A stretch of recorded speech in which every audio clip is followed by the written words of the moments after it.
Hey folks, welcome to the Ramble. You know, there is a bit of contemporary folk advice that tells us to fake it till we make it.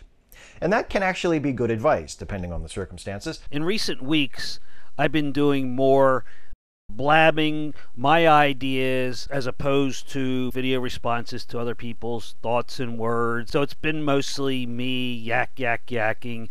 And I'm going to, like I've done before, make a type of videos that a lot of people are doing, and that is going to include clips from other people's videos. And we'll start with Steve Shives. Steve Shives is notorious on YouTube and elsewhere for blocking people not wanting to have an opportunity to have an open dialogue, debate, or any kind of discussion with people he disagrees with. What occurred to me after watching his latest Fake It video is how much he resembles the presuppositional apologetics, which is odd because I take some of the video you're about to see from one of Steve's own videos against Christian presuppositional apologetics. He starts from a position of absolute certainty, and everyone else is wrong because his religious brand of feminism is the only true way. We all must know that his way of social justice faith is the only basis for rational thought. He presupposes that his cult feminism is divine revelation and attempts to expose flaws in other worldviews. It claims that apart from his presuppositions, one could not make sense of any human experience, and there can be no set of neutral assumptions from which to reason with a non-feminist. SJW presuppositionalists like Steve compare their presupposition against other ultimate standards such as reason and empirical experience. However, selfish subjective feeling in this context is a belief that takes precedence over any other and therefore serves as the criterion for all. Although Steve and I are in complete agreement about Christian presuppositional apologetics, I do respect them in that they have the courage of their convictions and the willingness to debate anyone, anywhere, anytime about what they believe in. This is a virtue that Steve Shives does not appear to possess. Presuppositional apologetics has been on my mind a lot lately. I had a few thoughts on the presuppositional argument that I wanted to share with you, but I'm not going to do a comprehensive refutation of it because I feel like there are enough of those already, and really there's not very much beyond what I'm going to say in this video that I could add to it. When YouTube trolls challenge feminists to what they call debates, or other people who they would categorize as social justice warriors, not just specifically feminists, they challenge them to what they call debates. People who are actually educated on the subjects that they want to debate can dismiss their challenges as frivolous right away. The argument itself is trying to get away with validating an empirical claim without offering any empirical evidence. But when an anti-feminist who knows fuck all about feminism wants to debate a feminist, the feminist has mountains of evidence. There are two thoughts that come to me about the presuppositional argument that strike me as sufficient to dismiss it on a personal level.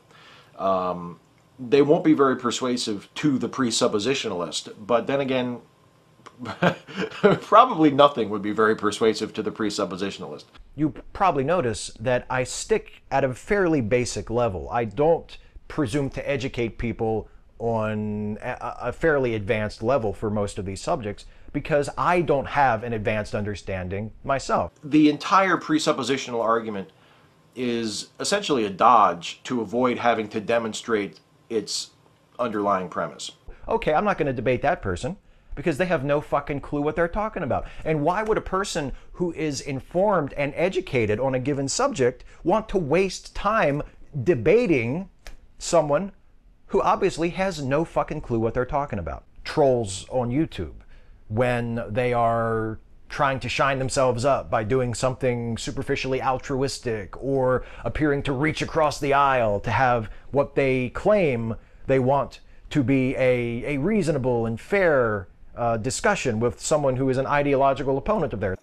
Evidentialism sees that as circular and which, of course, they don't have. That critique of presuppositions being circular in its reasoning process is not something that one must prove or display because, for example, in Van Til's defense of presuppositional apologetics, he not only admits, but he agrees that it is circular, but he says in defense of that the nature of all argument is circular, that the starting points and the conclusions are all bound up one with another.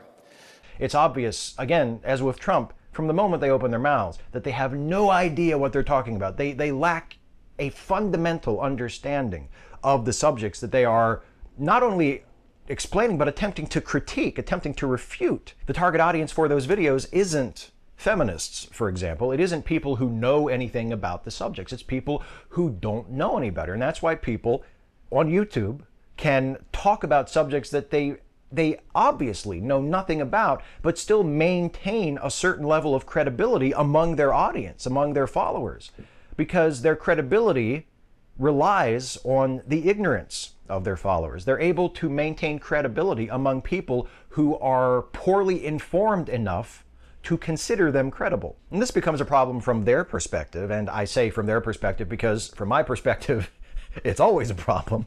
It becomes a problem from their perspective when they feel it's necessary to reach beyond that bubble of gullible supporters that they typically rely upon. That all arguments are by nature linear, that if I start with a rational starting point and I'm come to a rational conclusion, that's not circularity. We're not supposed to notice any of that. We're supposed to take them at their present word, that they're good people and they're just interested in having a fair conversation. There's an ancient saying that is often attributed to Aristotle that goes something like, if you wish to be virtuous, you must act as a virtuous person would act. And I suppose someone could object to that by saying, wait a minute, if a person was truly virtuous, then they wouldn't act virtuous, they would simply be virtuous, and they would act accordingly. And to that objection, I might reply, that's fair, but the thing is, we're not born virtuous, and sometimes we just have to fake it till we make it. You can pivot from pandering to the rubes to demonstrating something that people outside of your private little echo chamber, to coin a phrase, would consider to be basic competence and good judgment. Because I don't have an advanced understanding myself. Sometimes you can fake your way through and you can get out on the other side and no one's the wiser. And just because a woman is feminine does not make her a feminist.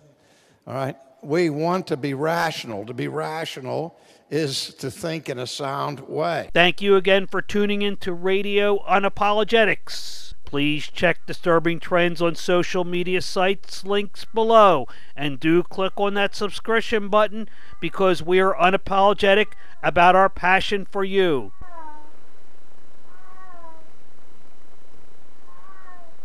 Goodbye.